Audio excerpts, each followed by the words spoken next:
Welcome to Sweet Life Beat Life. We hope this video helps. You're starting by readying the song file inside Garageband. First, trim the section you want to use. Ringtones work best under 30 seconds, and finalize levels so it won't clip. Once done, set a clean fade out at the end to avoid abrupt stops. Then choose Share, Export Song to Disk, and select AAC or M4A. You're creating a clean export file so the next conversion step is fast and reliable, and so your ringtone will sound polished on the phone. Now you convert that exported audio into a ringtone format. In Finder, locate the exported M4A or OCC file.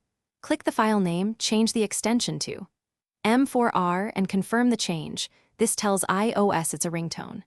Next, open iTunes or Finder depending on your Mac OS. Drag the M4R file into the Tones section or the device's synced ringtones area. Make sure syncing is enabled, so finish by syncing the ringtone to your iPhone. Connect the device with a cable or via Wi-Fi syncing, select it in Finder or iTunes, then ensure the Tones section includes your M4R and press Sync.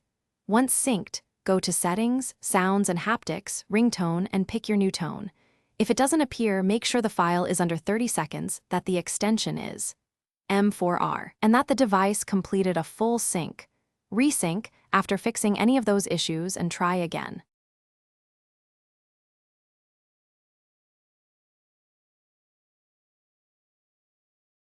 Thanks for watching.